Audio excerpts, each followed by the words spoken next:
Okay. My name is Harvey Kitka. I'm born and raised here in Sitka. Actually, I think I was born in a pioneer home years ago. My father was Herman Kitka. My mother was Martha Kitka.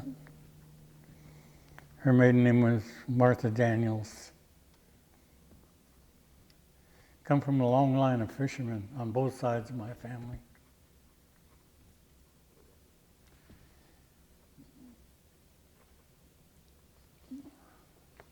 And you've always lived in Sitka?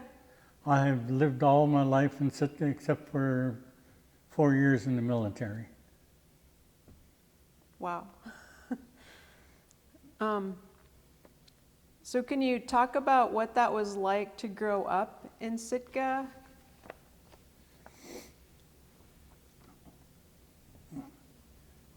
You go back to when we were kids, there was maybe 10 cars in Sitka. We didn't have to worry a whole lot about traffic.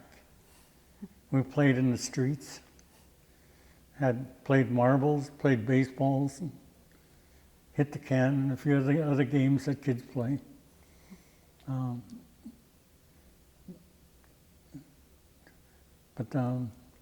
I grew up near Totem Park. There's an old house they tore down where I was first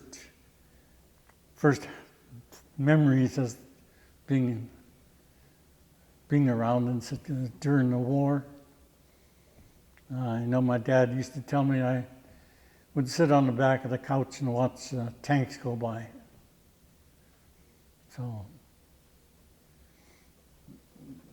But that was a great place for us kids to grow up. There was probably about 8 of us that grew up in the cottages.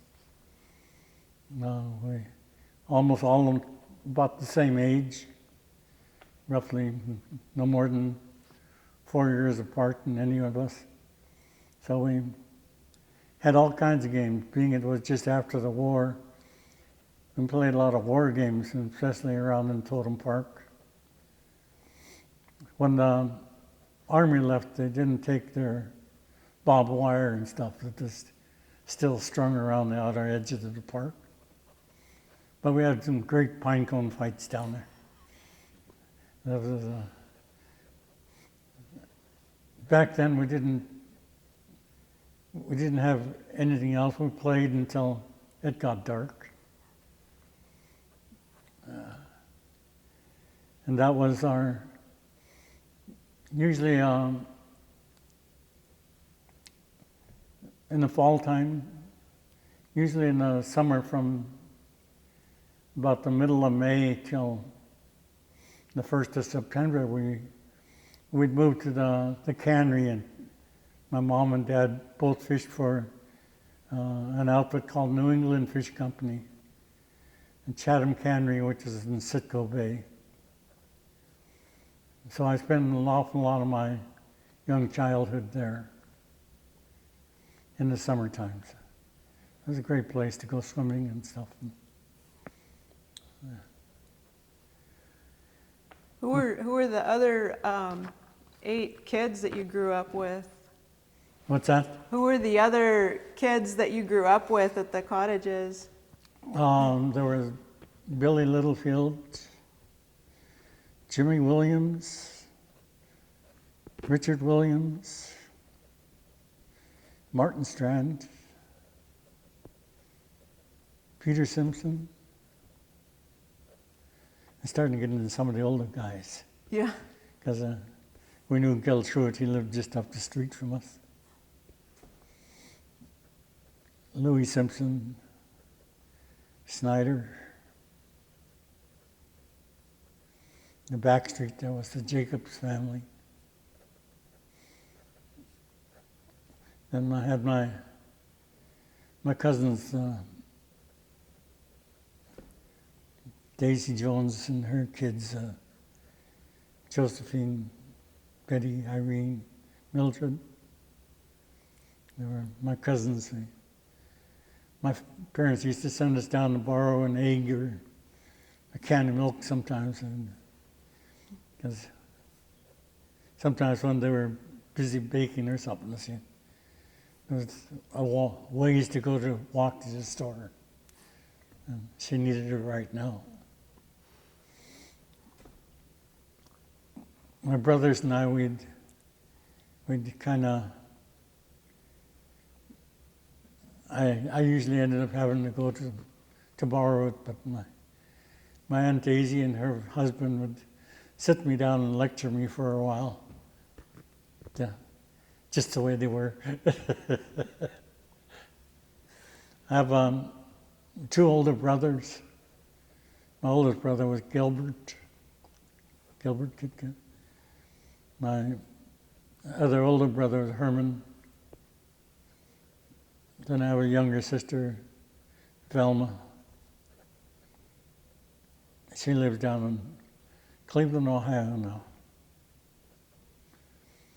My brother Herman, he lives up in Anchorage, but he might move down here to the Pioneer Home.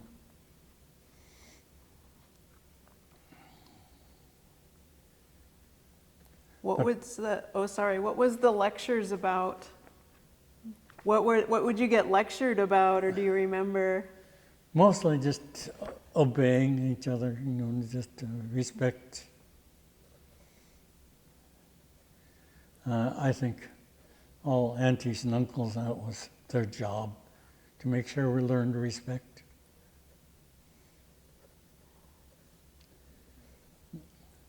We found out real soon that it wasn't just respect for the people, but it was respect for everything.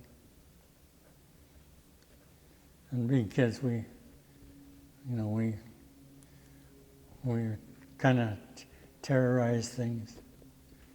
Down at the Totem Park, and just after the war, lots of lumber and things would get floated over from the military base. Some of the big 2 by 12s, and some of them would be almost 10 feet long. We'd make rafts. Those are our biggest fun. We'd salvage nails and beat on them with rocks until we got them to where we could drive them back into it. Yeah, it was a great time to grow up. We had lots to do on the outside.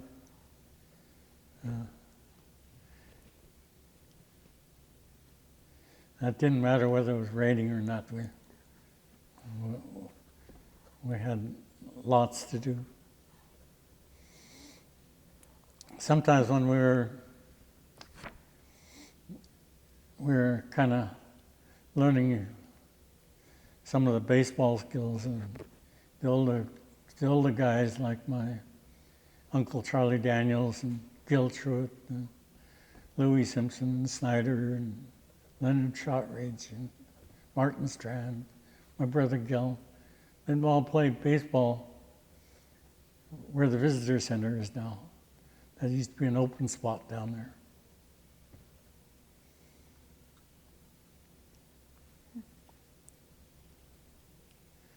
There used to be a log blockhouse, we called it, down toward the end of the park down there, before you got to the river. Sometimes it'd be open, sometimes that would be part of our war games, guys. We made our own guns and stuff out of wood. Whatever we found, we'd make something out of it. So, yeah, I'd assume my young days and the thing kind of molded to what I'd end up being. I like to work with my hands. I like to work. So when you think that came from making wooden guns and rafts and things that instilled that? Part of it, and part of it is I built model boats and carved them out of one-piece wood. And when I got to where I was building cabins and masts and things on them. Then there was time for me to go fishing. Then my childhood was over. Dad put us to work at 12 years old.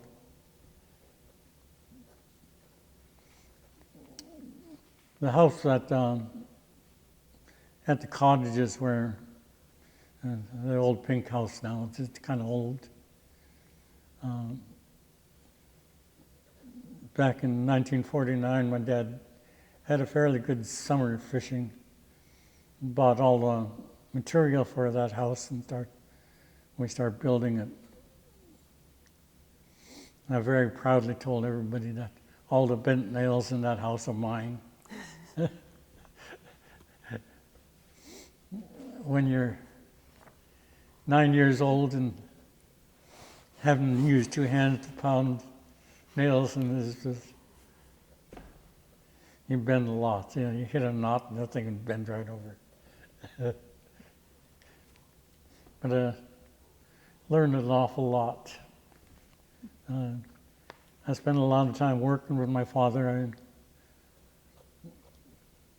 I worked with him long enough to be a shipwright. I could build and repair boats. I never tell too many people that, but I wonder, we're losing the light a little bit. Would it be okay if you took your hat off? Just so we could get more light on your face? how about I just pull it back a little? That's perfect. That's perfect. Yeah. No, And because my hair is all this way. I don't get a haircut till tomorrow.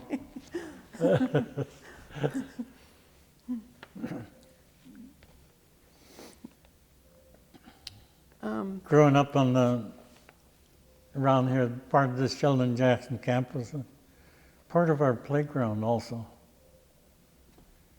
This other part over here used to be kind of a dump where they put through things. And we'd come up and sell scrummage to it for real rubber. We'd get the real rubber, old rubber tires, cut them into strips for our slingshots. We'd go through the woods till we found the perfect shape branches that we can make our slingshots out of. Some of the guys got pretty good at shooting with those. Most of the time we just set up cans and then try to see how many each of us could knock down. so how did you feel like, because I want to ask you later about working with your dad, but to start with fishing, like you said, you felt like your childhood was over when you started commercial fishing? Yeah. In the summertime when you start commercial fishing, you go out and back then it was 5 days a week we fished. We never made it back to the cannery until Saturday morning. We'd leave on Sunday. So we'd only have a day and most of the time it was shower and getting your clothes washed.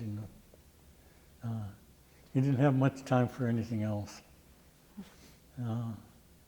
If there was any free time in there, the skipper usually had us mending the seine. There was always things to do, especially on a boat.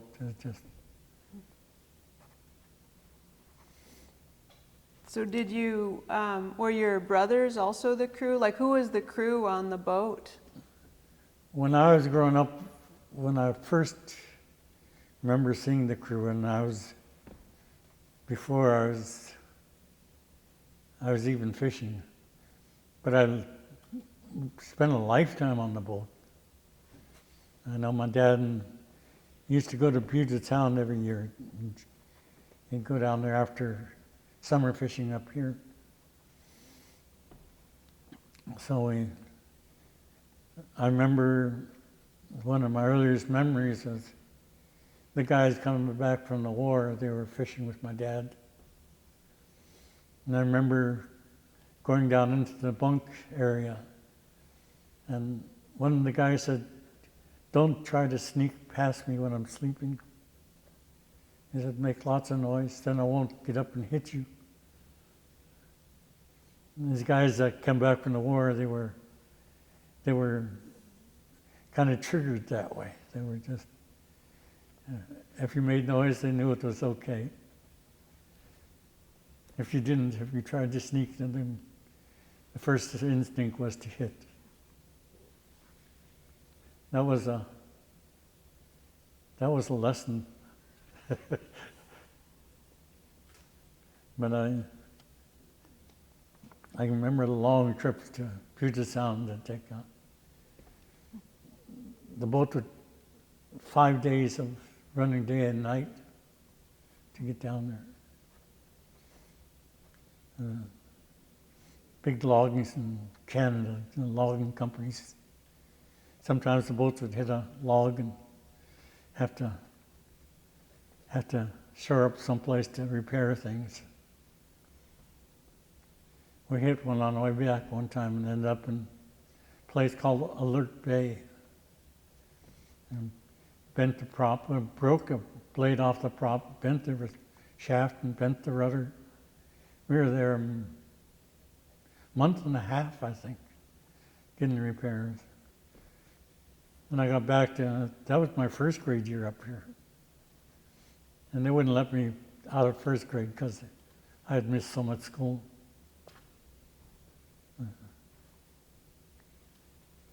So you were, because of that, that running into the log, you missed part of your first grade year? Yeah. So I had to do first grade over again. So your whole family would go down to Puget Sound? Yes. And how many? Travel on the boat, yeah. And then was that, what did you do in Puget Sound? Mostly I played. We had a place in what is now part of Seattle in Edmonds, Washington. And there was a big sand beach in the house they rented, right next to a shingle factory. But we played in the sand an awful lot. It was,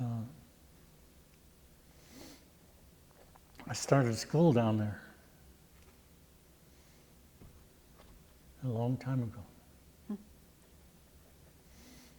So your family would spend the winter down there? No, usually we came back around December. And no, we were always singing Christmas songs on the way back up on the boat. So did you, so you went to school like half the year there and half the year here? Yes. And your siblings also? Yeah. It wasn't until when they wouldn't let me get out of first grade that my mom and dad stopped taking me. And we stayed with my grandfather down the village while they fished down there.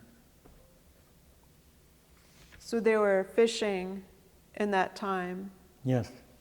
They'd go down and fish sockeye down in Puget Sound. My father fished almost year-round except for trapping season.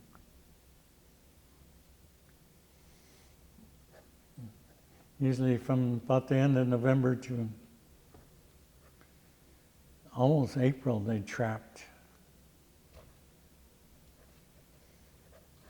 You get back in and then they'd gear up and put on the halibut gear, halibut fish. He quit halibut fishing just about the time I was old enough to go halibut fishing. I never got to go with him. And I kind of used to chuckle at my oldest brother because he really loved halibut fishing, but he'd get seasick for the first 2 trips out. And that didn't go away until he turned 40, he said. Me, I never had a day of seasickness in my life. I might have when I was a baby, I don't know. But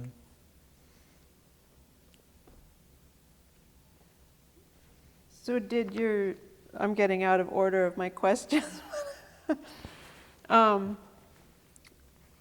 So how active was your father building boats and repairing boats when you were a kid? when I was a lot younger, during the war, he was not really repairing boats, even though he fished in the summer.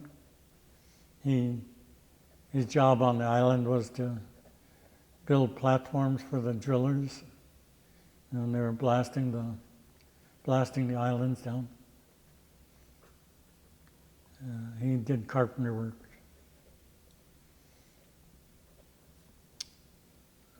In 1944, he started building his first seine boat.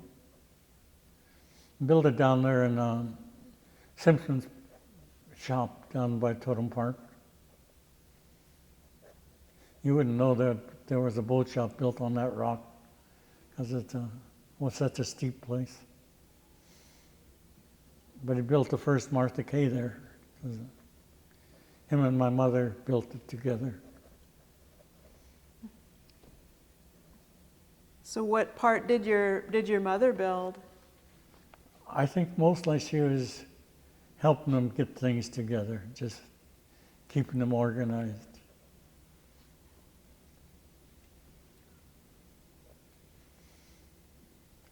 Andrew Hope used to like my dad's carpenter work. He liked him to build cabinets on the boat.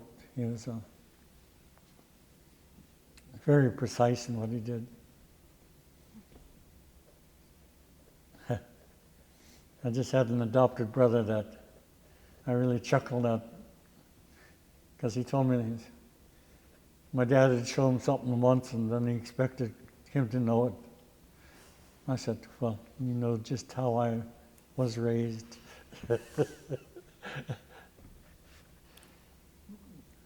So did you always feel some pressure to measure up? No, I don't know, I just knew who I was. And there's an awful lot of us, almost all the kids that grew up in the cannery were grooming to be skippers one day. An awful lot of them became skippers. At 19, I was offered a boat, but I wasn't ready. I got drafted by then. I was getting ready to get drafted. So I went in the Air Force for about 4 years.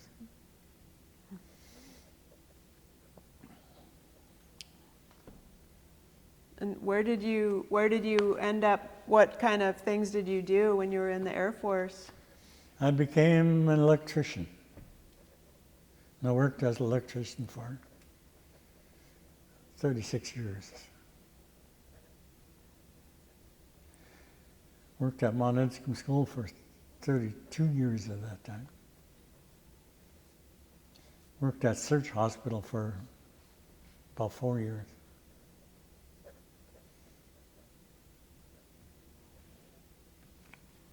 Did you live over there when you were working? No. You always lived on this side? Yes. I got married and the first thing we did was bought a house. Back then, our house was $12,500. A far cry from what they are today. Do you still live in the same house? Yes, but we added on to it and made it into a kind of a 4-bedroom house. Valued probably somewhere around $400,000 now.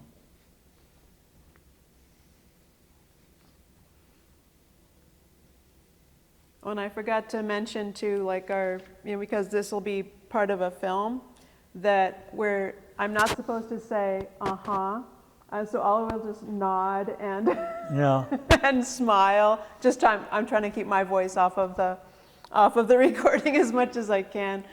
So that's why I'll be kind of like this a lot. Which school did you go to, or which schools did you go to? I only remember the ones up here. I know there was a school in Edmonds, but I didn't know what it was, because I only went to my first grade year.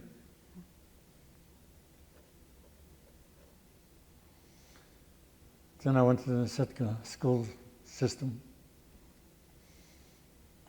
Our grade school,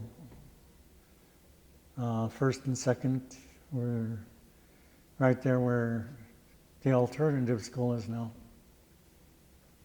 That was our first and second. Then we went down to the one across from the Sitka Cold Storage, where the Nakahiti is now. Then I was one of the first students and one of the first classes to move to the school across from Market Center, now called Boots.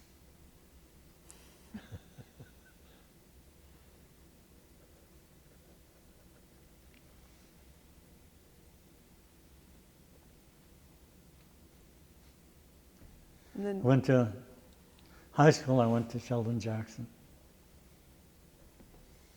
In fact, this is a few of my rooms over there. This was the junior and senior dorm across the street.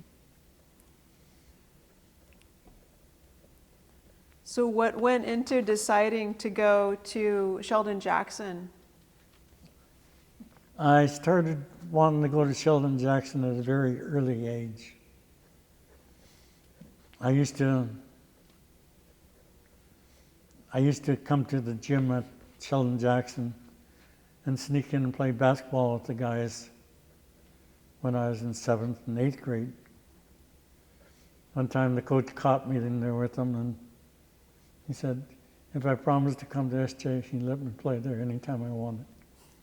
So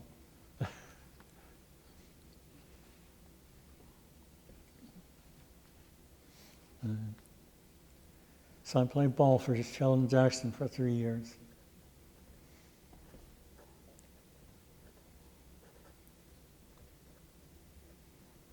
And did you feel like it was a pretty good school? What's that? Did you feel like it was a pretty good school? Oh, yes. Yes,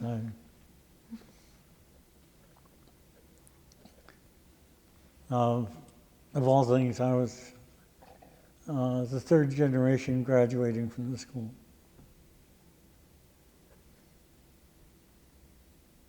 And so who were your, Rudolph Walton was the first graduating class. He's my great-grandfather.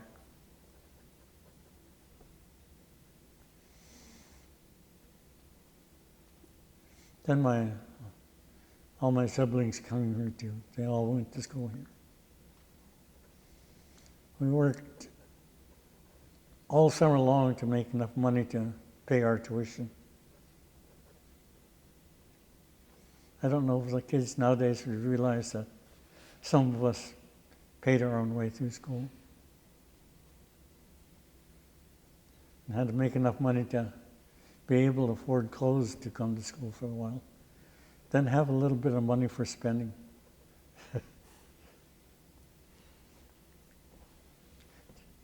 $20 was worth $20 back then. Now $100 is like $20.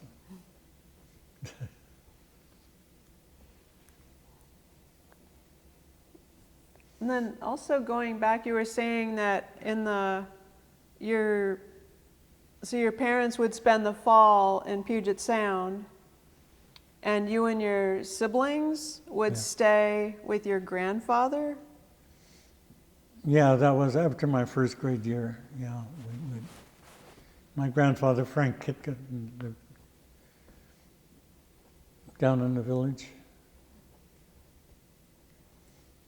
So what was that like compared to the cottages? Was there very much, did the kids know each other very much between the village and the cottages, or? Honestly, the only thing I can remember is my aunt telling me to be still, to be quiet, and listen.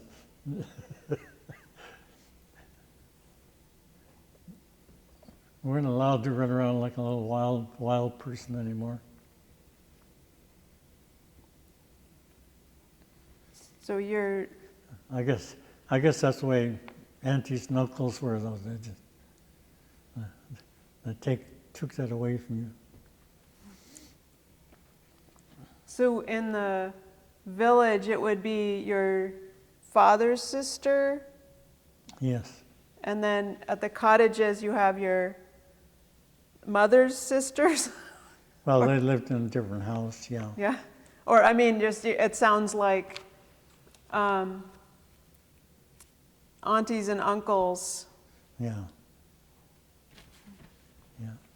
were wherever you were. Yeah, I have lots of relatives.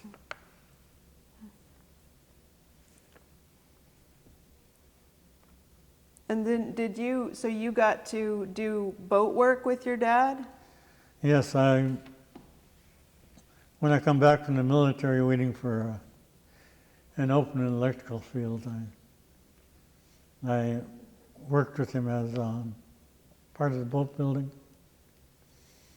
And when there wasn't a whole lot of work there, I worked with Harry Jimmy in pile driving. So I helped build Sitka Sound dock for the new, where they made the new fish company.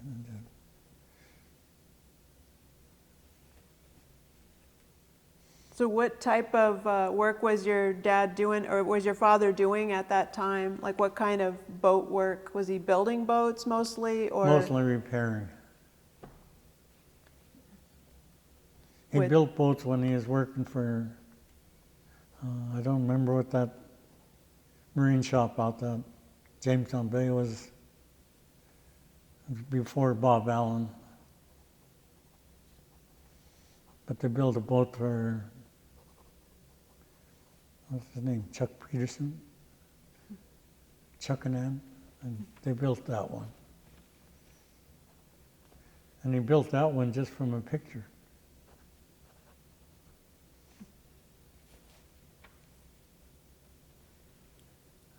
Wow. They're really amazing how they built their boats, and the guys would carve the boat into shape, then they'd cut it into sections, then they'd measure it, and then they'd start drawing it out. Then they could lay out their framework and things, and kind of amazing.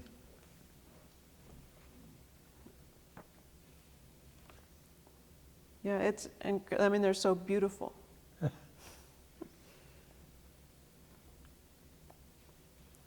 So did you, so what are your earliest memories of food, of getting food? Mostly it was going after herring eggs when I was about 9, 10 years old with my father. Hunting was always, he'd let us go hunting with him. We never got to carry a gun or anything, but we went along with him while he hunted. So, kind of an amazing fellow that he built his deer calls, and you can call the deer, come right up, and they'd put their noses right against us sometimes, and then bounce backward and snort at us. But some people would not believe that he could do that.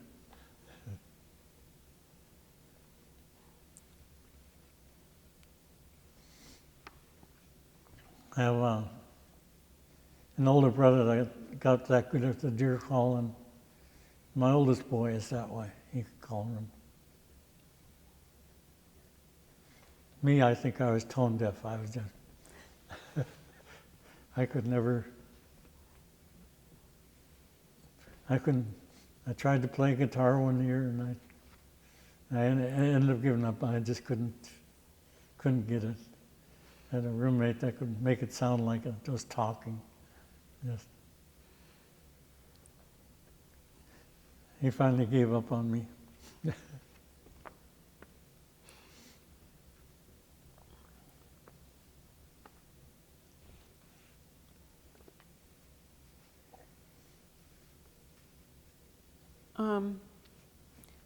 So how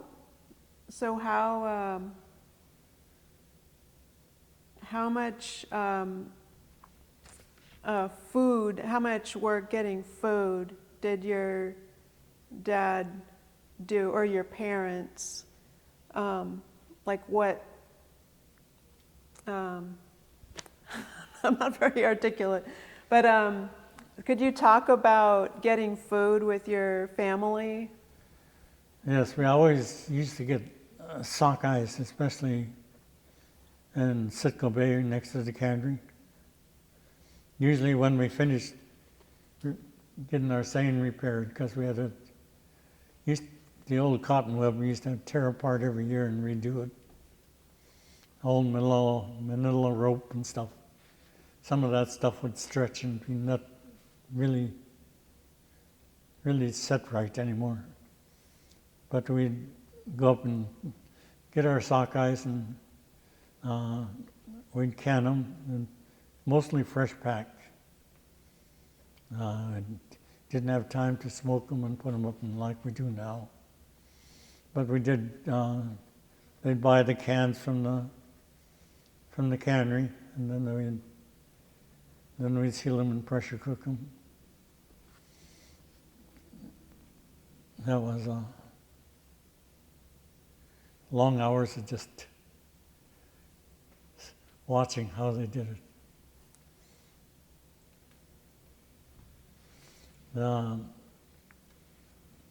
Some of the earliest fishing is when we go after steelhead about this time of the year.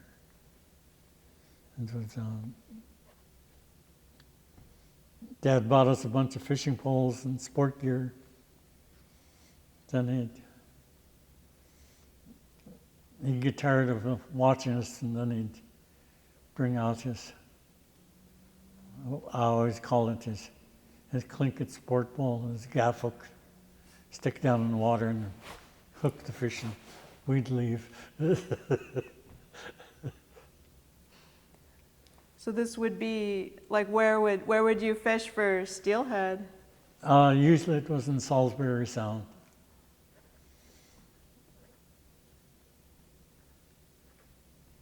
And then, didn't your family have a fish camp? Yes, we do. Was that part of your growing up?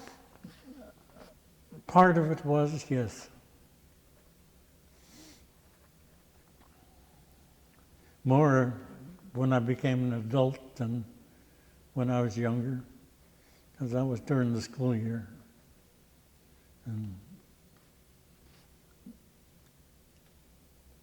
I never really got to be part of that during the school year. I know my oldest brother talked about it, because I think they took him out there a few times when he was quite young. I think we were out there before we went to school, but I don't remember it. What type of foods would you be doing there?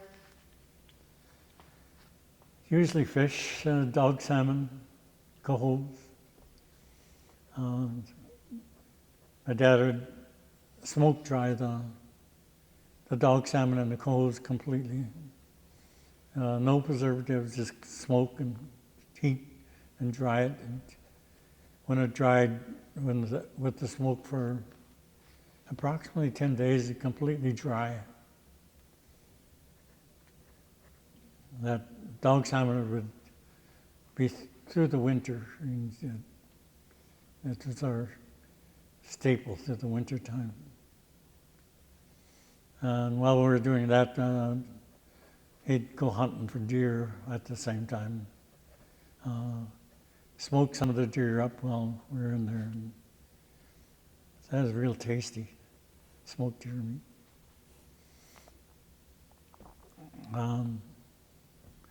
Also got seals down there when we did. And salmon eggs, with the dog salmon and great big eggs.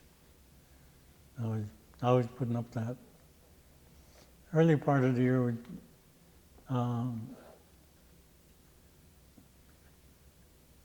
middle of April to the end of May was we'd get the seaweed in Salisbury Sound.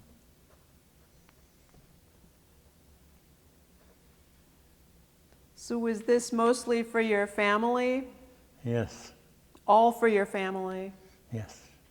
Wow. Well, when you're feeding 3 boys, got to have lots. They didn't really spend a lot of money at the stores. Usually when the Puget Sound, they'd bring back a hatch full of canned good stuff, flour, sometimes apples and oranges, cereals, oatmeals, and all kinds of stuff. They'd fill the hatch up and the crew would divide it up and they'd all take it. But things were cheaper in Seattle.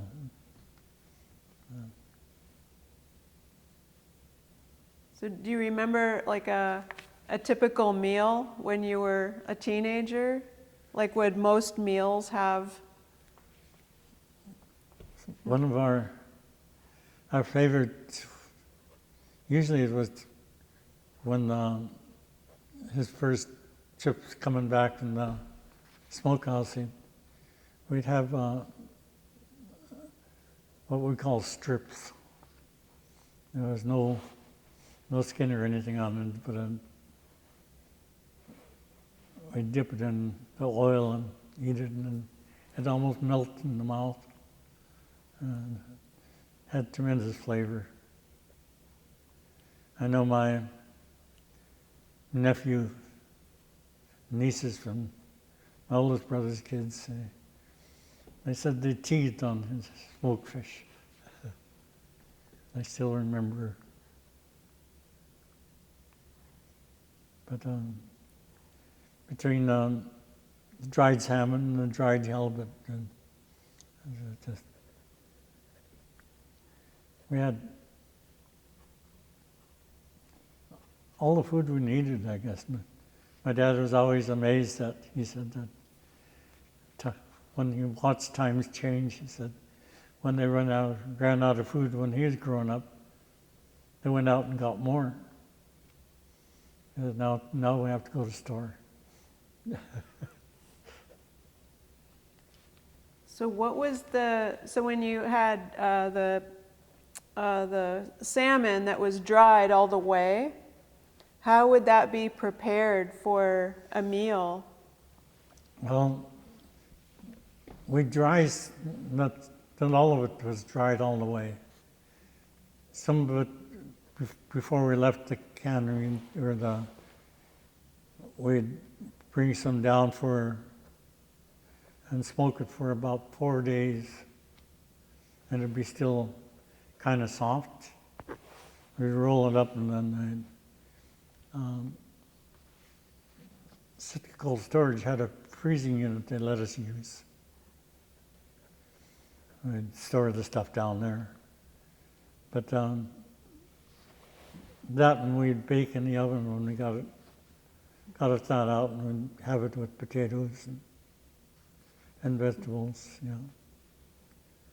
the dried ones, we'd put it in the oven with the meat side down, and he'd watch it until the skin started to bubble and pull it out, and we'd have it, and we'd dip it in oil and eat that way. How did you preserve the fish eggs, the salmon eggs? Mostly pressure cooked. But the dried salmon just stayed out in a cold barrel. And I don't know if you ever saw I think it was some of the dry goods that came in the stores and came in a big paper barrel type thing and sat about that high.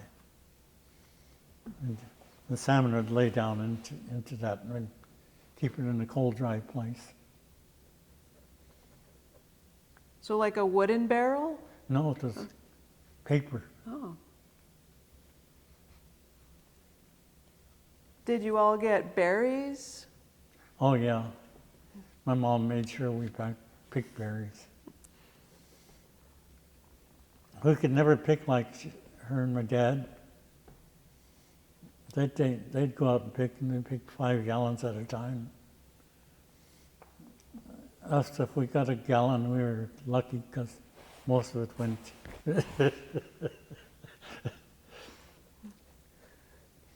And were those? And then how were the berries preserved? My mom usually made either jams or made it into a fruit. Kind of the fruit she'd put in big containers with blueberries and salmon berries.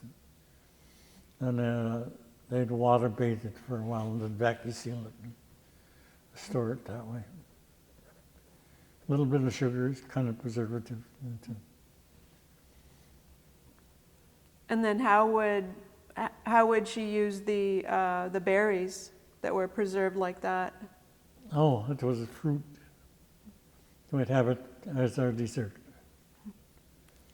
If we're really good, sometimes they'd bring us some ice cream. Of course, Dad would have us make an ice cream maker with the hand crank. And we'd all take turns cranking on that.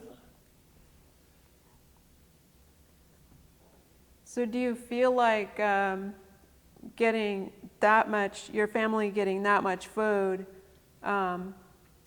was that kind of typical, or did you feel like your family was a little more,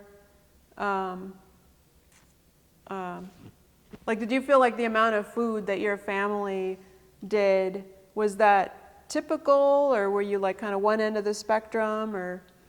Well, I think almost all the families that are native put food up like that.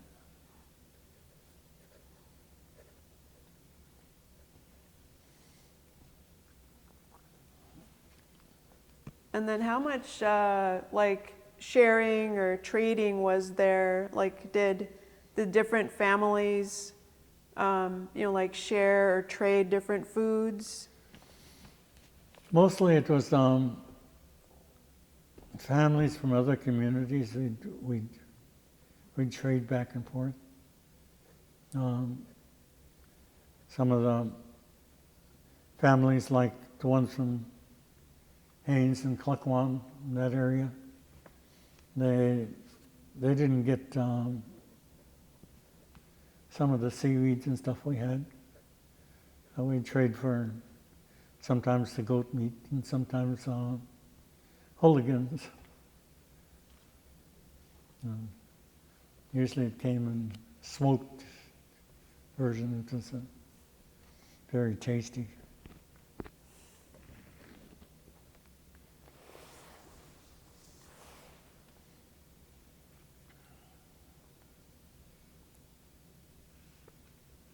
And are there some special places in Sitka that like waterfront that stand out in your childhood?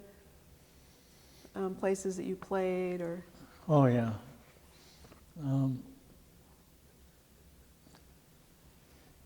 It wasn't so much as a place we played as what stands out as Crescent Harbor. It used to be a beachfront there. Wintertime, that was where we walked, so we didn't have to walk through the snow. didn't really have snowplows back then. Living out the cottages and walking to school was an adventure sometimes. Sometimes we get all wet because we had to get out into the street, and we'd hit times where after a big snow and the street would be either slushy and ice underneath it.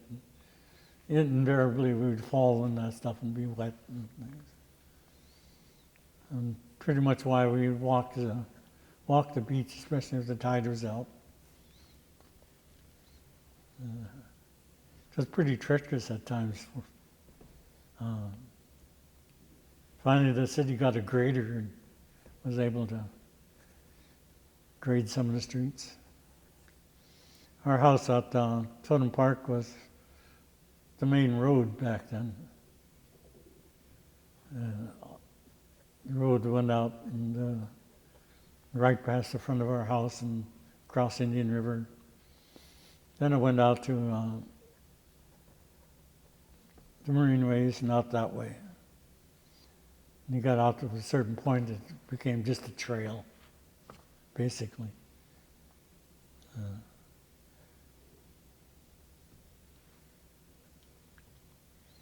One of the biggest thrills I had when I was growing up was one year my mom bought us all bikes for Christmas. That year we rode our bikes out to where the pulp mill is now to look at the cows. There was cows out there on the flats, and that was something to see.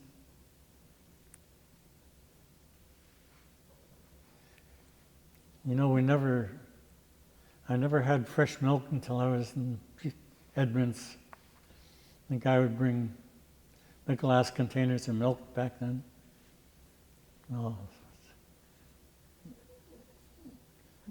Between me and my brothers, we'd each have a bottle of our own.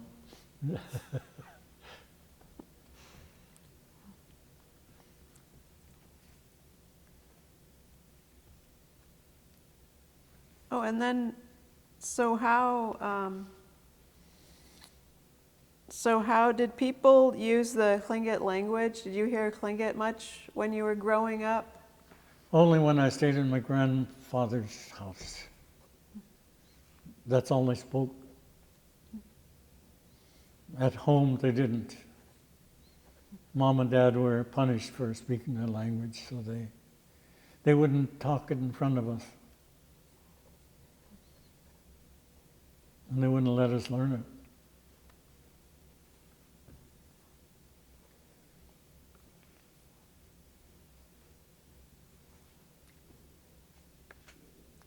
It's coming back, though. Not for me. I think I got a mental block in my mind, and just certain words pop out now and then. Mostly because of listening to the old ladies in the cannery, and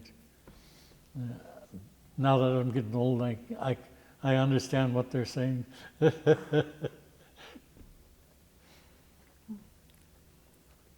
Like what kind of things would they be talking about? Well, mostly it was an expression like "kla," which was an exasperation type thing, especially when you're trying to get up. You're just thinking that I used to be able to just jump right up. No, now look at me now. No, it's just an expression. It's more to themselves, they talk. And now I know why they said it.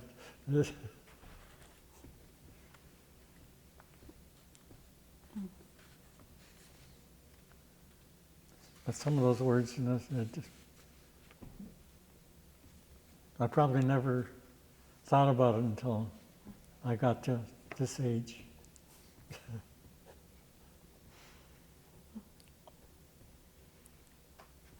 So are there some like memories that stand out getting food with your family? Or are there some like images or memories that really stand out about foods? Mostly it's getting the sockeyes and smoking it now, and putting up smoked sockeyes in jars, and plain sockeye in jars, and halibut in jars, and just being able to preserve it in that fashion. I told the wife I can eat fish almost every day of the week, and I just love fish.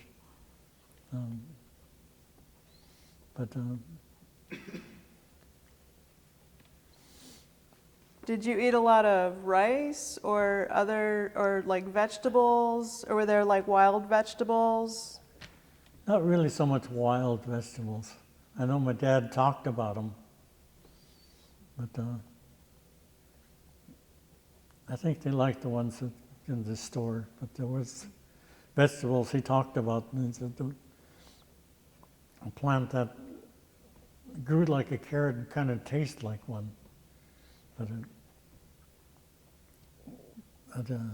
they didn't just, wherever they found it, they harvested it. Their gardens, which was primarily potatoes. The potatoes and radishes, I think. I don't think they grew any onions or any of that stuff. So did your family have a garden out at the fish camp? Yes, they did. But my mom and her father had a garden at Stargavin. That's where they'd row their boat out and take care of it right there. That was a long ways to row the boat back then. So your mother's father Yeah. would garden out there? Yeah. So what became of that? So that at some point, how did they lose their garden? The way they did the gardens, they didn't have to take care of them. There's wild potatoes that don't grow very big, but they're a little more tasty, a little more. They seem like they're firmer. I don't know. Recently, I was told that the potatoes came from the southern tip of South America. For them to make it all the way up here is kind of amazing. Must have had some traders that went a long ways.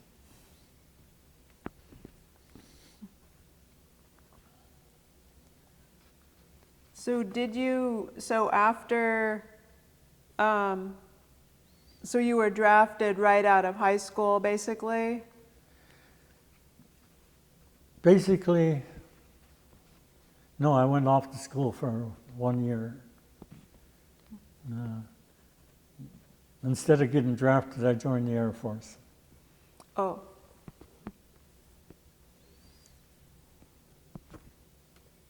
A lot of my friends got drafted. The Air Force offered some tremendous schooling. When I graduated high school, I went to Seattle. I went to an aircraft maintenance school. I wanted to be an aircraft mechanic. And I finished the first year. Went back second year, I only had $600 to my name. Really a tough season. My friend from Naknek, my good buddy, I gave him my money and joined the Air Force.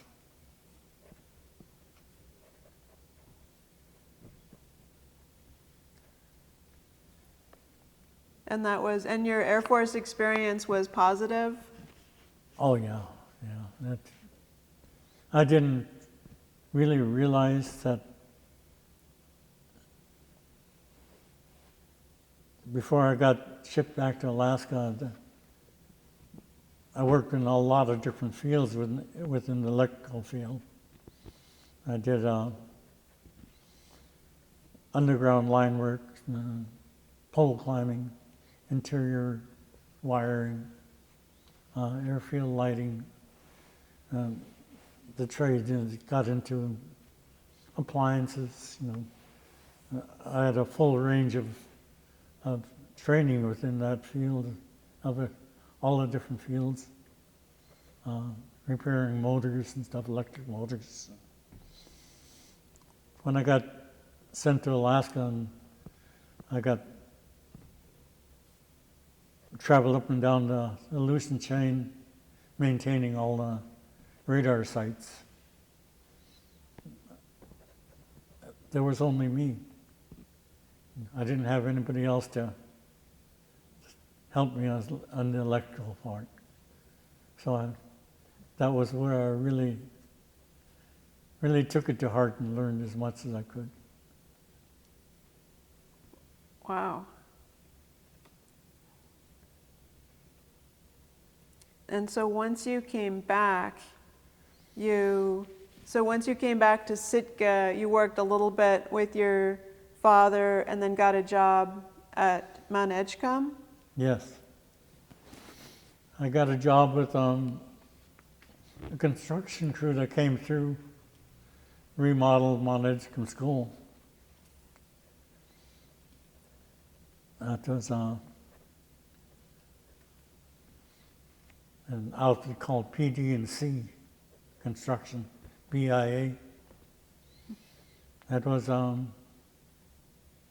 kind of interesting because I did all electrical work in the school's honor dorms. I was pretty much the supervisor in there, and I did the electrical work. When the job ended, they offered me a job to work with them permanently and travel with them. It was a traveling construction company. But I told them no. I said, I was kind of a newlywed at the time, and I had enough traveling in the military. When I traveled the DEW line, I was aboard a plane every other week. You go from Anchorage all the way out to Shemya and all the way back and hit all the radar sites.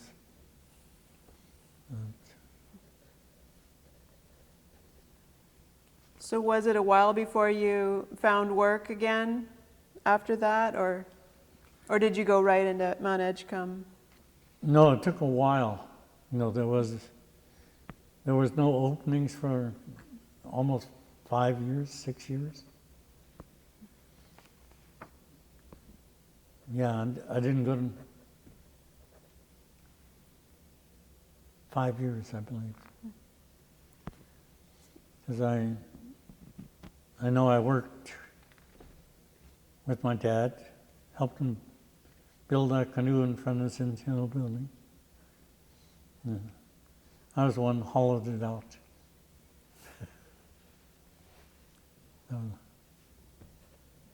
That was the first thing I did when I got back. Yeah, I just finished towing it up from Vancouver when I got out of the military. That spring we started working on it. What tool did you use to hollow it out? Mostly in adze. But to start with a chainsaw and chisel. Big wedges, we'd take big sections out. Use the sections broke it down into some of the seats and things that went into it. A section of it went into a part of the bow where it came up, and then we added a piece that went on further on. And then did you commercial fish in those years? I commercial fished, yeah, with my father, and trolled and seined with him in the summer. And what was that like? Do you have particular memories of working with your father, or was it just natural? Well, I think it was more natural, but I wished I had spent more time fishing with him. I learned lots, but there was so much that he could have taught me even more. He knew so many of the places, so many things, and so many, because he wasn't raised like me. You know, they spent their time out there trapping and surviving and subsisting.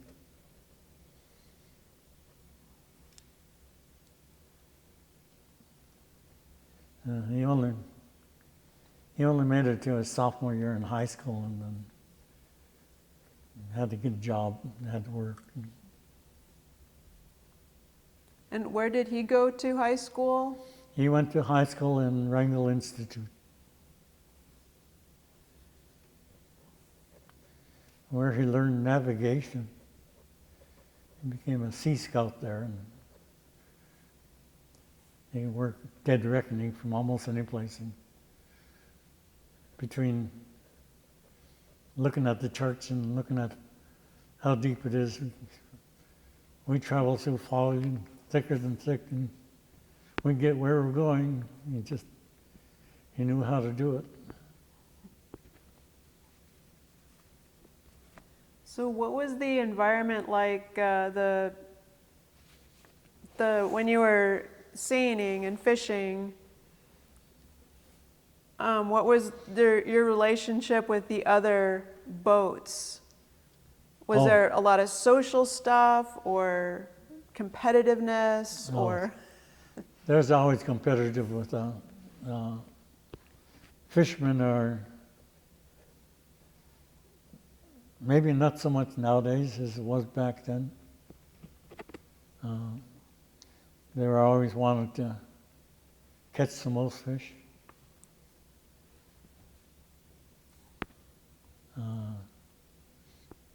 The guys that were really good at it made a lot of money. My dad being one of them.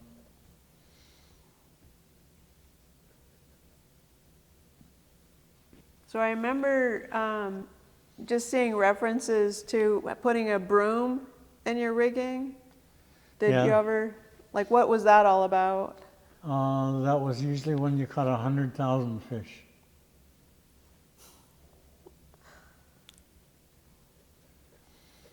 There was times when he could have put 2 brooms up. He didn't do it though. He wouldn't let the crew do anything like that. It was usually the crew that put it up there, not the skipper.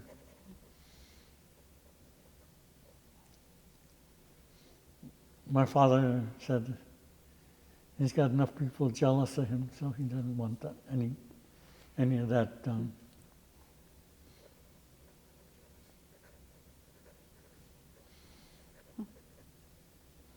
But one of the things to being a top-rated fisherman was like any other business.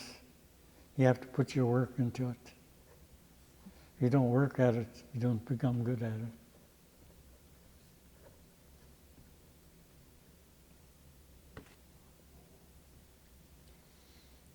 And so you fished with them on the Martha Kay? Yes, I did. All those. I fished on the old Martha Kay and the newer ones. The first one that him and my mom built, when my grandfather, Charlie Daniels, passed away, the boat he ended up renaming the Martha Kay was called the Empress. Andrew Hope design. My dad helped build it, but it was Andrew Hope's design, his boat. One of his many boats that he built.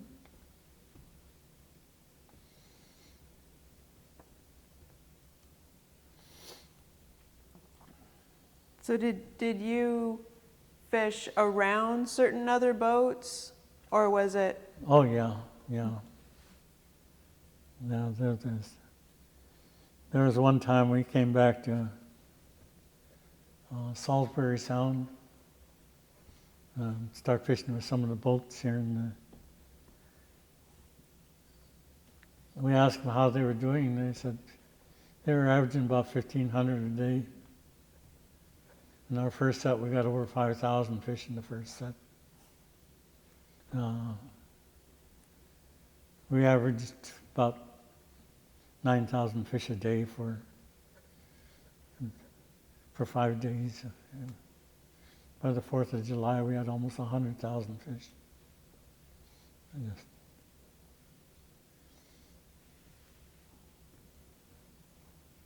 Wow. And that was all, so what was your role on the boat? That must have changed from the time you were a child? My first year on the boat, I was the dishwasher. The cook made sure I got all the dishes washed and everything.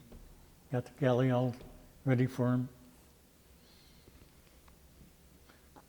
My second time on the year on the boat, I was given the quarter share, but I got to help work on parts of the seine and parts of the fishing. Help pull the corks, and it's hard to believe I was about maybe 86 pounds. Just a little guy. My uncle almost used to pile the corks with me. Sometimes I'd be pulling the slack for him, sometimes we'd get in a big rush, and I always couldn't keep up with him. That was a lot of work. A lot of the old fishermen they kind of laughed at us. We had already had some machinery to help us, but now they got a hydraulic power block that pulls the whole thing in for them, and they just kind of guide it around. So we just kind of laugh at these guys they stick a hose down in the hatch and suck all the fish out, and where we used to have to take every one of them out by hand. So did you ever fish with a power block? Oh yes, I was the early starts of it was a power block that was made rope drive.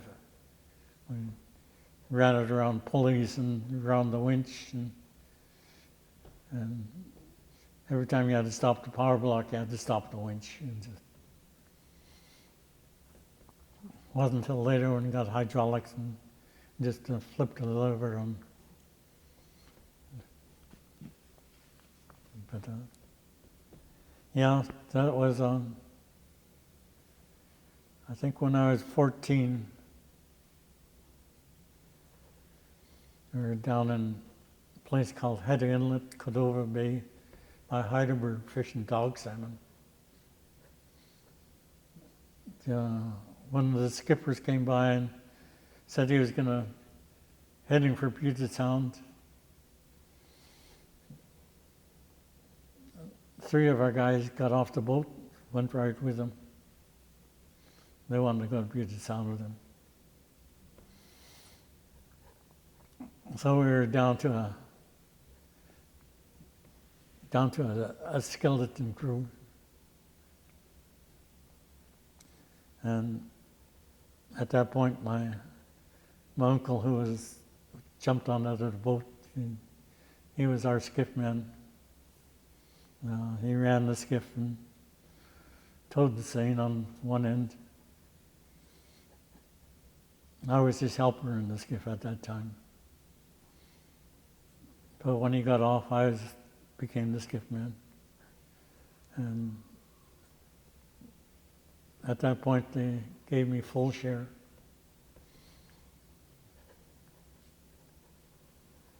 And I was a skip man for a lot of years.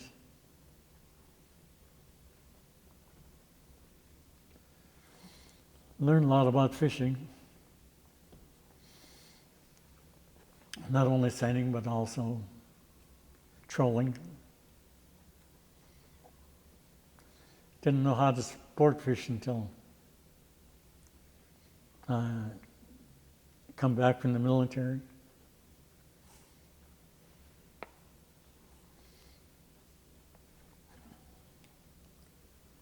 I don't tell very many people this, but it took me a long time to learn how to catch fish on sport pole.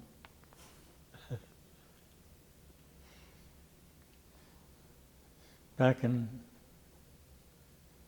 1970, it was just like something broke, and I couldn't stop.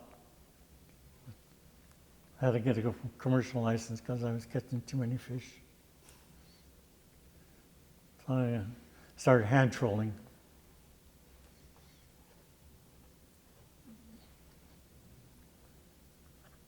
It got real easy for me to catch fish.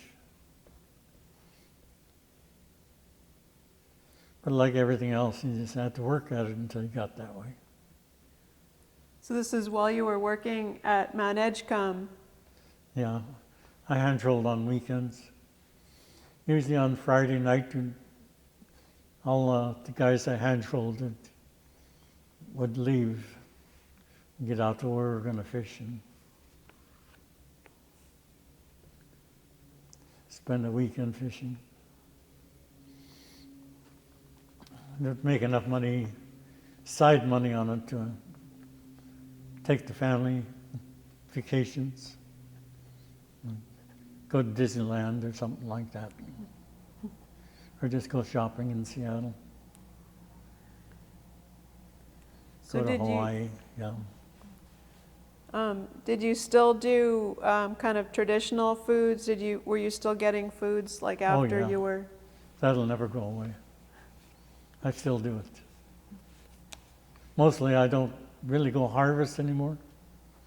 A lot of times my son-in-law and my family will bring the food and we'll all get together and process the food.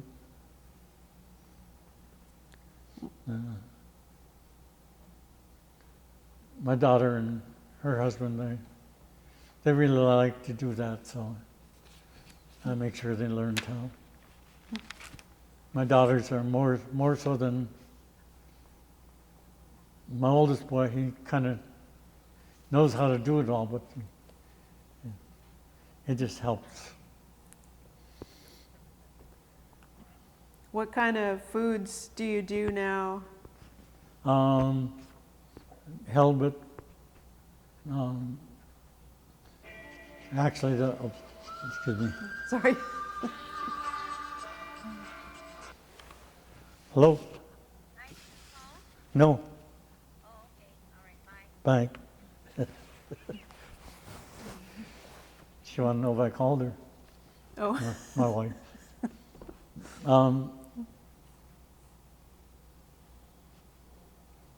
I forgot the question. Oh, the foods that you do now. Oh, yeah. Usually we still smoke sockeyes. We actually smoke all the different fish. We smoke them all.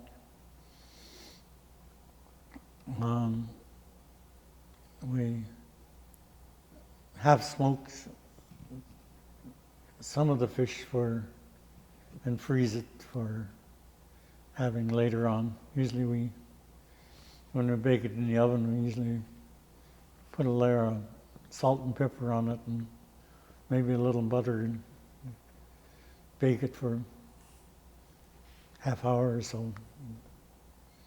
A very tasty meal. Gotta give it a smoke flavor and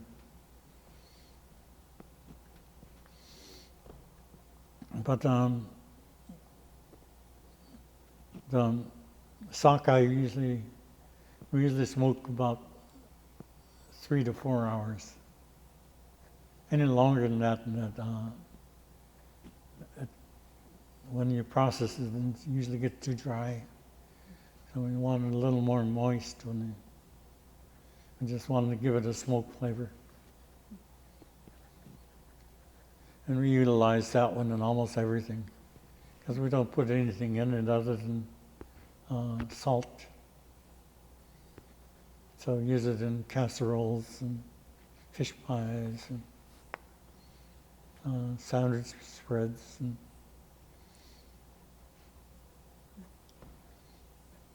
the best one I know is when the wife makes stuffed potatoes,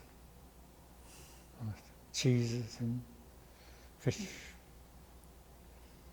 Yeah. But I love the fish pies she makes.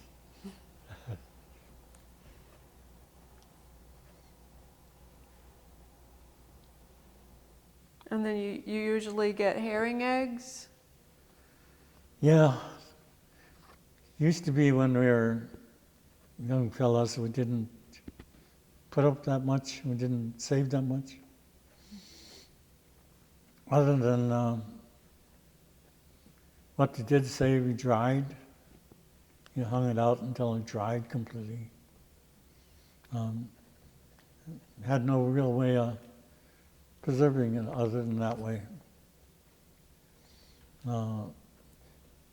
They tell me that what they traded in the interior, especially up in Cluckwan, that area, that they'd have to soak it in water, salt water, take a pail of salt water and soak it and reconstitute it again and be able to cook it that way. But now we can put it away in bags and freeze it. I told the wife this year we're down to 2 bags left. And I said, but getting close to herring time again. How do you usually eat herring eggs? How do we usually eat it? My wife will heat it up in water, and then we'll eat it with oil. Sometimes we'll take soy sauce and some wasabi, maybe a little bit, make it a little spicy. We'll dry some of the one on kelp. Kind of comes out like fish, almost like potato chips. Very salty. Do you dry it in the oven or air dry? Dry it in the sun. Nothing tastes anywhere near as good as if you dry it in the sun. It gives it a different flavor.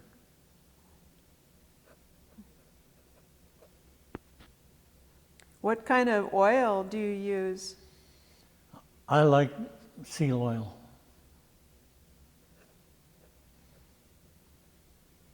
So do you hunt seal or do you?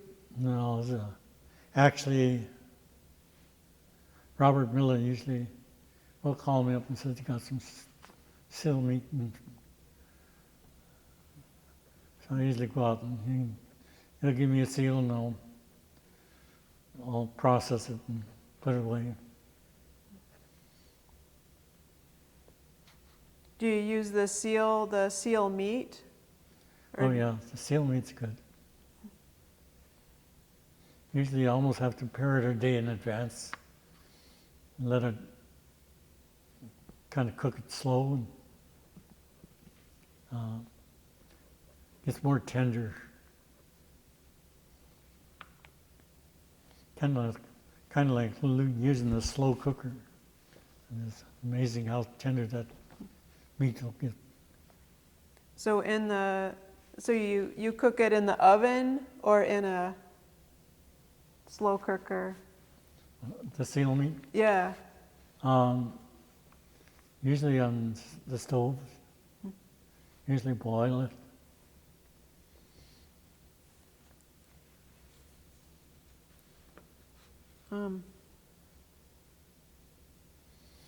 So do you remember when you were a kid, were there,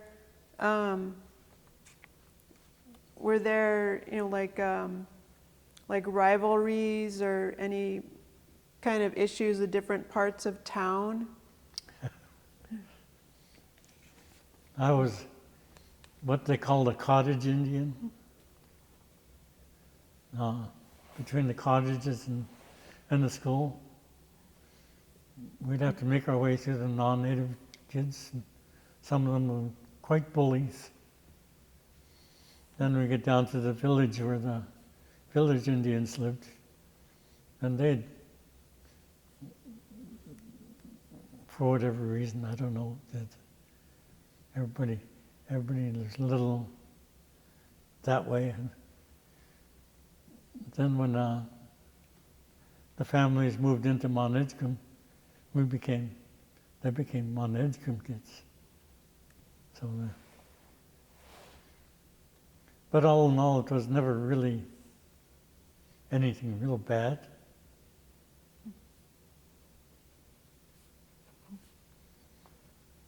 Kind of made us who we are, I guess.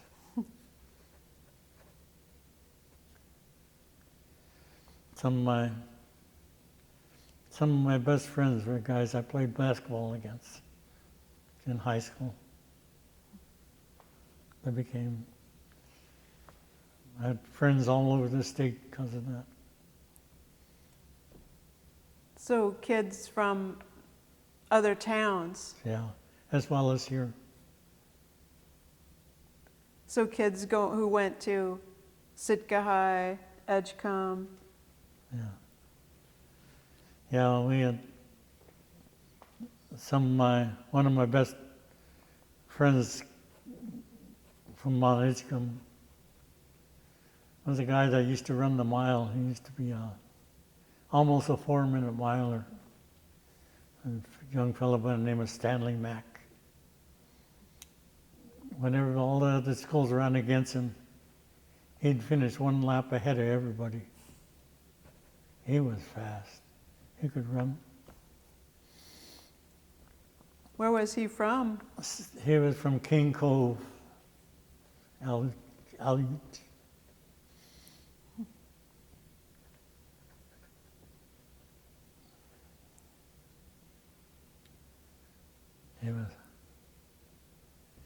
He was always real slim.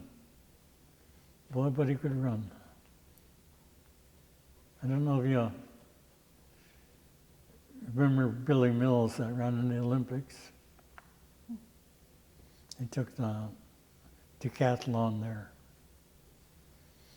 But he said in college the only person that gave him trouble running was Stanley Mack from Mount Edgecombe.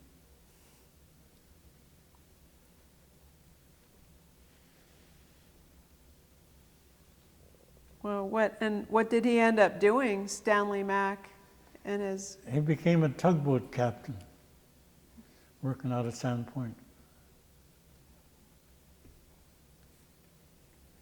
I was amazed that a lot of my schoolmates from Sheldon Jackson went back and got master's degree and went back and went fishing.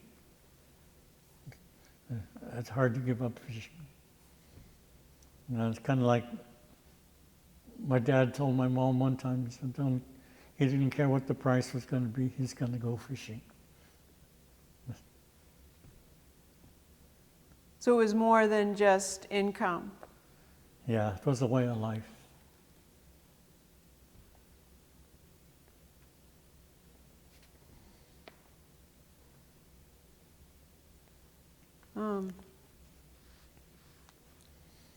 Almost all the communities in Southeast, most of the communities had native-owned boats, native fishermen, native captains. We lost an awful lot of them in the recent years after they made limited entry. But the price had dropped so low that the canneries quit buying fish from the natives. A lot of them had to sell their boats after that. Couldn't feed their families. Lost their boats and lost their permits.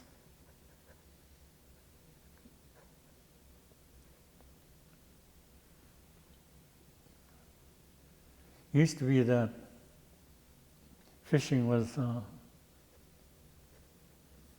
how would you say, it was a kind of a capitalist type thing. If you can do it and you can make money at it, you did it. If you couldn't, you got out of it. Did something else. Now it's kind of a socialist type thing. If you're rich enough and can afford it, you bought into it.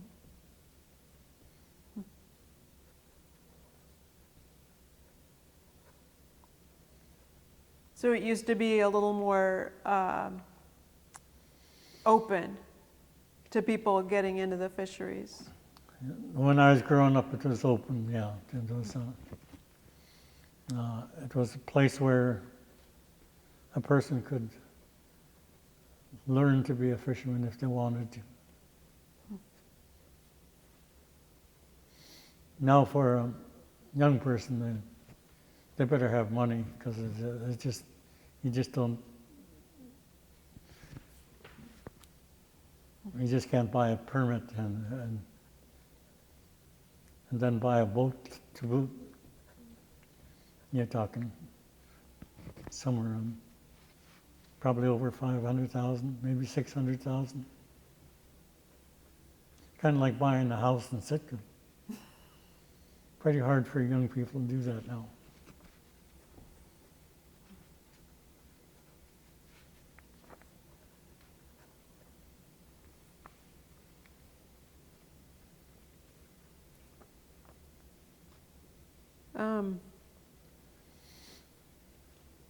I just want to say one thing about fishing. My dad commercial seined until he was about 85. One of his last years fishing out here in Sitka Sound, he filled the boat up to where the fish was on the deck and around the cabin.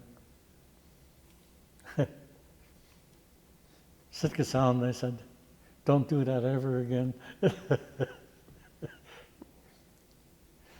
Fish are falling overboard over the sides, and yeah.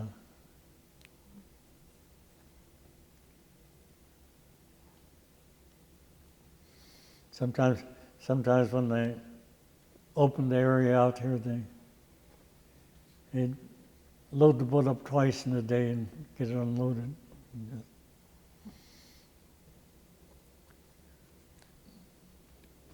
So was your dad's crew mostly family, or? Sometimes it was. After the war, there was guys that were coming back from the military. Some of them were related somewhere, but it wasn't close.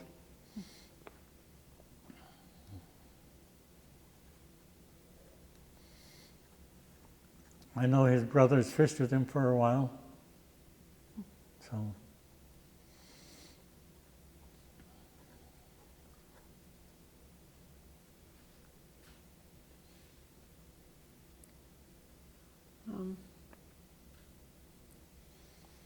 I think I'm, I think I'm getting down there from,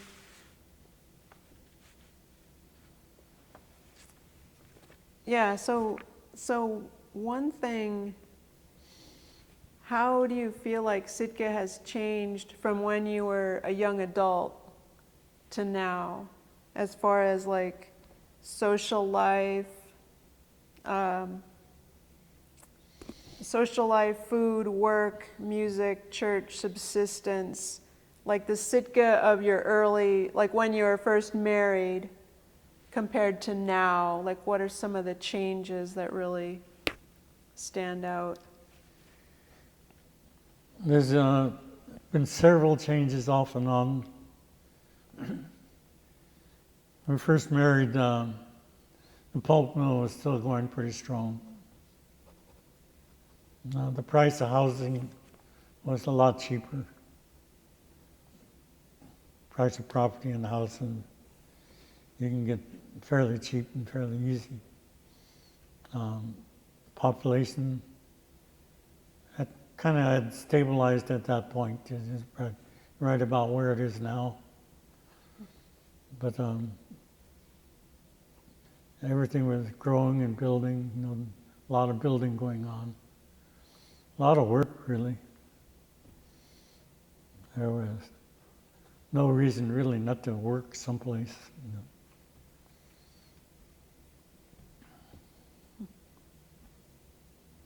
But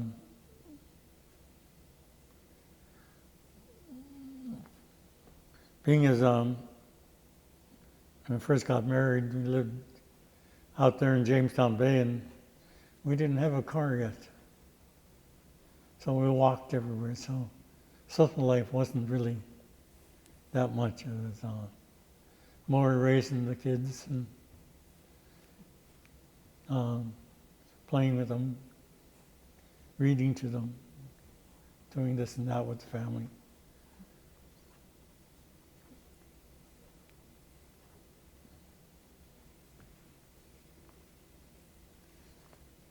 And then I know that you've done a lot of work testifying and working for on sustainability of the herring. Like, is that when did your activism start? Back in I think about 1997.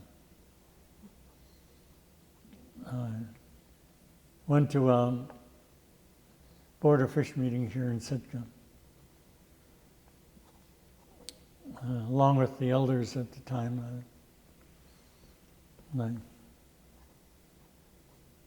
I told them I was just a youngster, just barely 55 at the time. But my elders, they got up and I don't know if you ever heard Elder Clinkets introduce themselves. First, they tell them what the Clinket name is, who their father was, who their mother was, what clan they came from, what community they came from, who the grandparents were. And usually by that time, their 3 minutes were up, and they got cut off. So they never really got to testify. And that was what prompted me to get up and start talking to the officials about being a little more polite to these elders. They have a lot to say.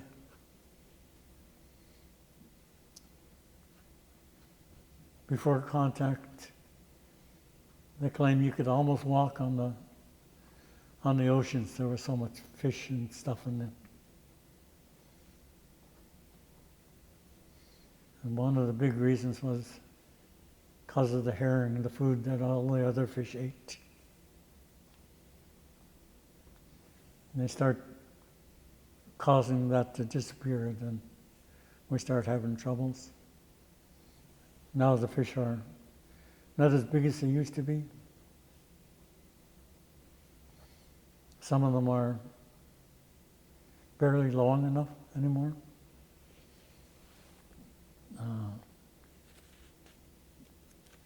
It's kind of scary because you hear the commercial guys talking now about having to shake 20 to 30 fish a day. And how many of those fish are dying because of that?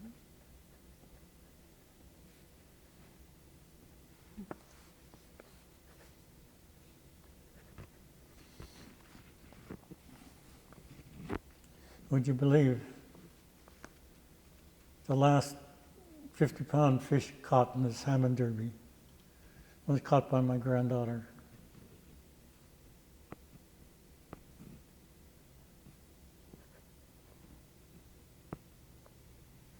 When was that? I can't remember what year it was now. She was, let's see, that was already about 9 years ago. No, she was about 10. Fish was just about as big as her.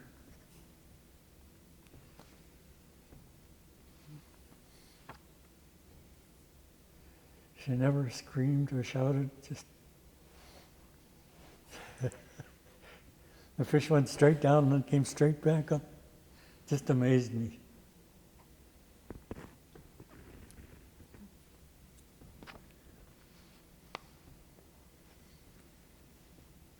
And I think you addressed this a little bit, but how you feel like you're different as a person because of how you grew up, how and where you grew up. I think mostly I probably wouldn't be this way if I hadn't gotten married. I was really lucky. I got a wife that was really patient with me.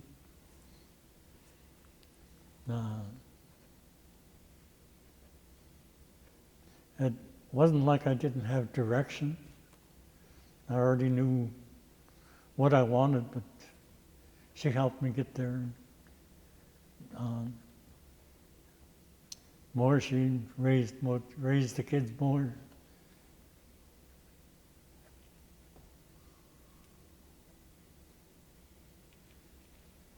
But just in listening to my elders over the years and about learning to respect everything.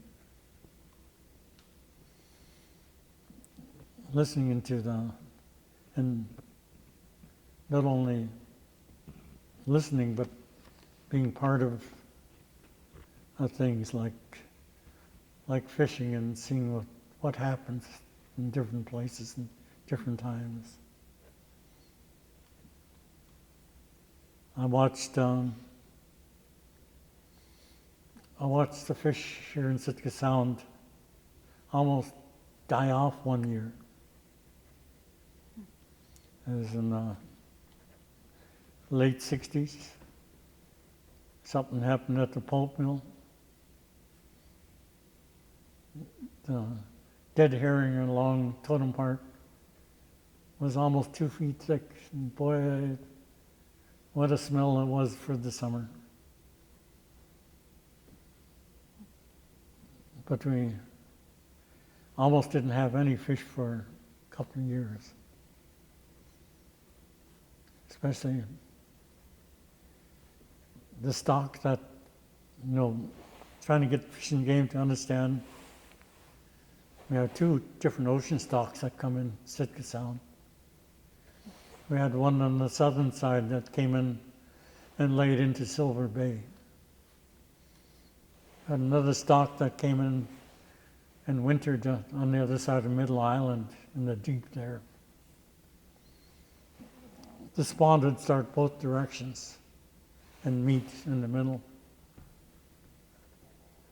And the spawn would go clear around all the way down to crawfish and beyond.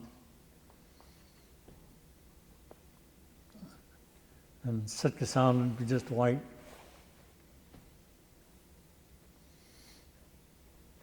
And There was no place that you couldn't smell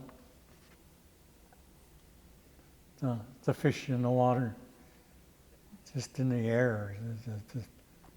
There was so much herring out there.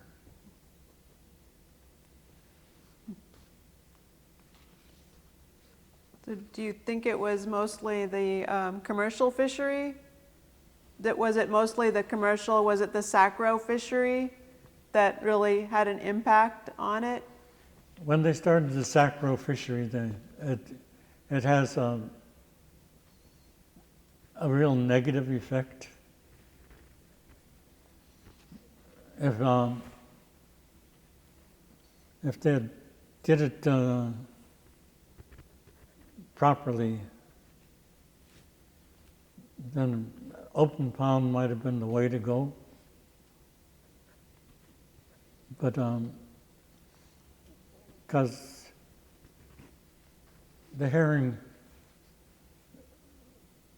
through their life cycle, which is almost 8 to 10 years long, after they're 3-year-olds, they start spawning, and they come back, and they spawn, and they spawn, and that's why there were so many of them. But when they start seining for the sacro, they're not only taking the ones that spawned out, the ones that are spawning, and that whole different age group will just disappear. About 4 years ago, they couldn't fish because the herring were too small. They wiped out all the older herring. And get to a point where there's only 2 and 3-year-old herring. There's just not going to be any spawn. Now that makes sense. That made tremendous sense to me, but I couldn't convince them otherwise. Yeah, thank you so much for everything that you do. That's... Well, I got involved in that, and then it was when we were trying to get subsistence halibut legalized.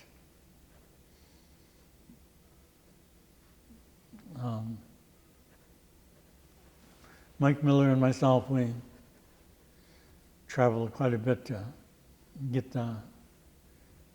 making it legal for us to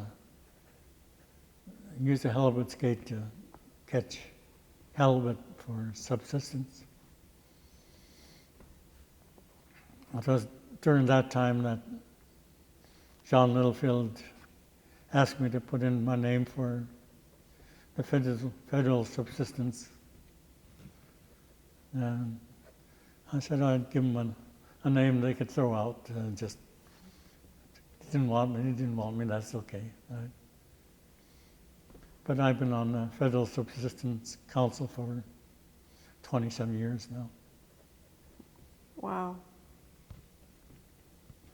Just, And that's going to happen next week. Not this coming week, but the week after. It's going to be here in Sitka. at the same time as herring? Or? Pretty much, yeah. This is a council meeting. We've got 3 days of meeting.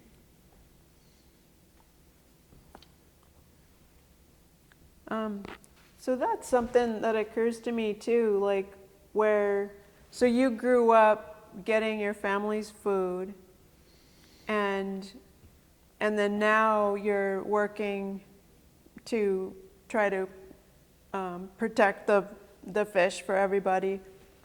Was there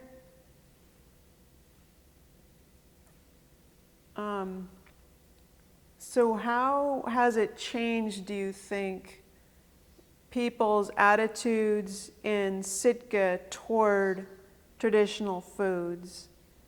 Like, were you ever kind of like looked down on, or was it just kind of ignored? or like when you were growing up and a young person, what did people think about traditional foods?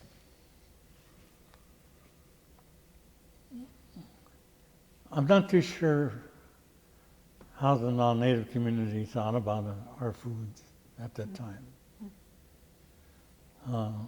I know now that they embrace an awful lot of it now,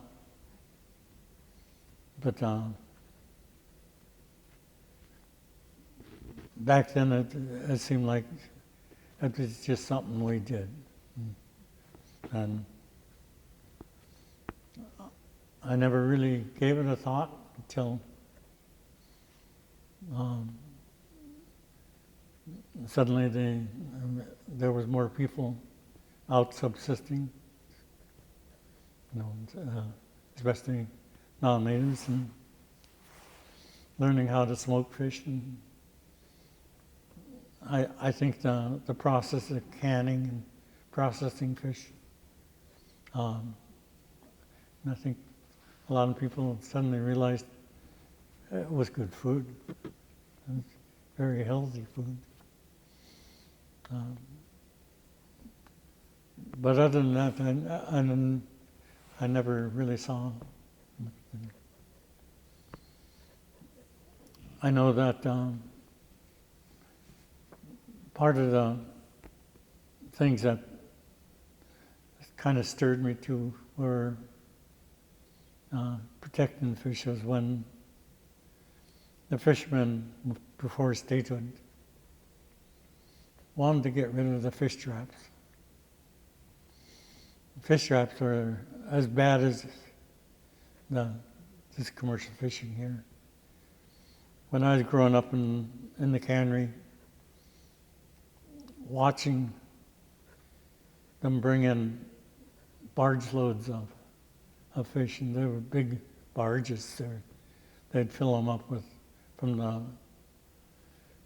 the fish traps, and before they could get to work on them, the fish went bad, and they just push them overboard.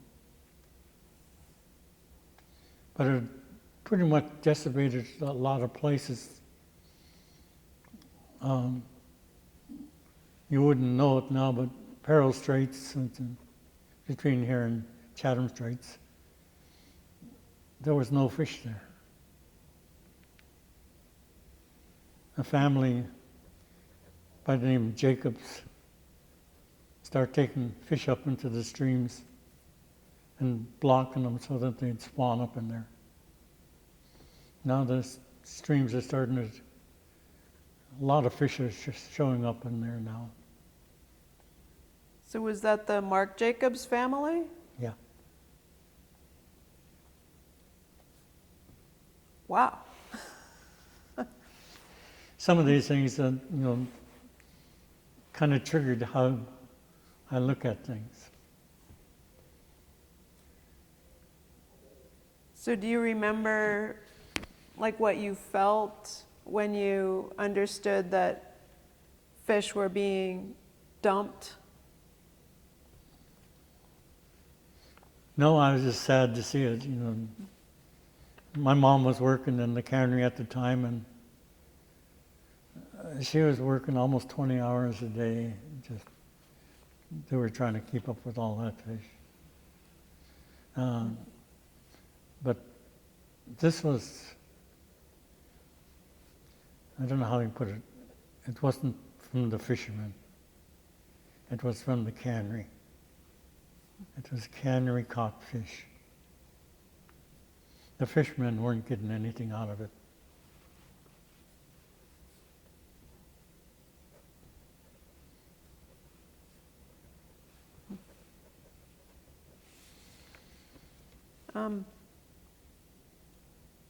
So I'm down to my last question is, what do you think is the best thing about living in Sitka? Oh. It's a great place for family, really. If you can get the family interested in doing things. once you get, I know my granddaughters, and I got them how to catch fish.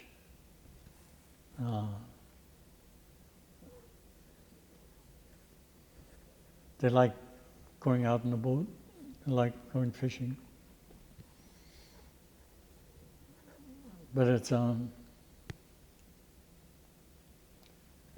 a different life, it really is. As a Sitka's, there's so much to do. We always had things to do, but it was, it's changing so much now.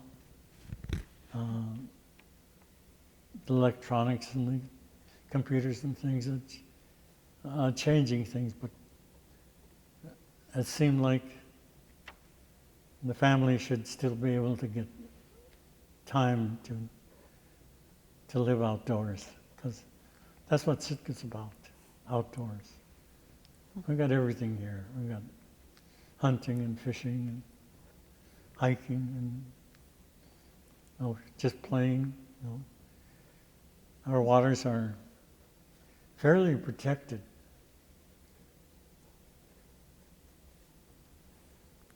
Even though we live on an ocean, we don't get that much of a really bad weather.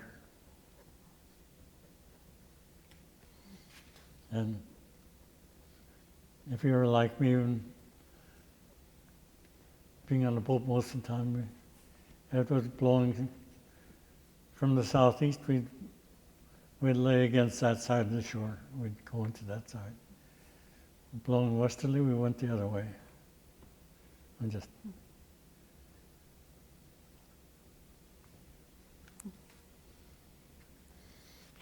And then, very last question is there anything you'd like to share that I haven't asked about?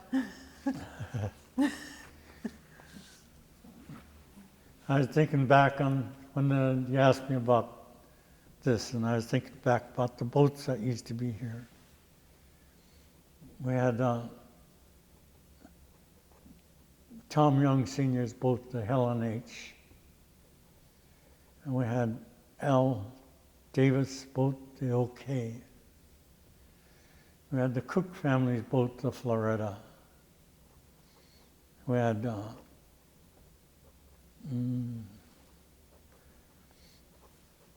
Lone Fisherman, which is my great uncle's boat. The Sea Ranger, which another uncle that moved to Seattle area, but he lived here.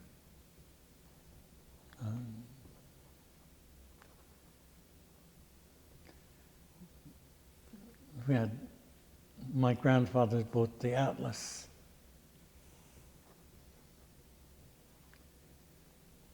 Carl Curler's boats.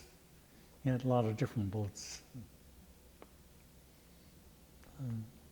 Merlin Lowe. Skippers, And old man George Benson had a boat, a little boat called the Commando. Just people in their boats, and they were all competitive with each other in a way, but they were all friends when they were at the dock. Only on the ocean, then they're competitive. So, and George Benson, that's your wife's grandfather? Was George Benson your wife's grandfather? No. No. No, this was a different Benson. Oh, okay. Yeah, he was.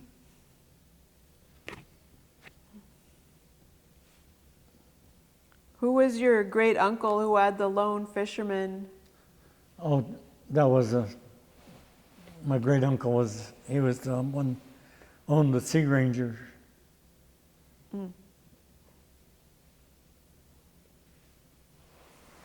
What was his name? Tom.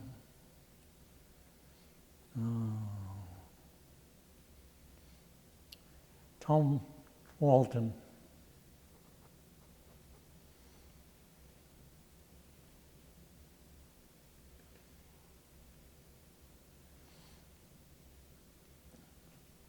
They grew up on a little island out there called Bjorka.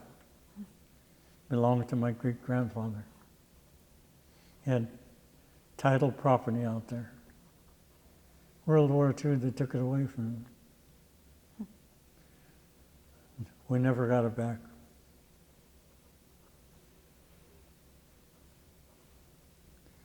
I almost got it back one time, but FAA stopped it. My mom talks about that's where they spent their early part of the year drying their seaweeds and stuff.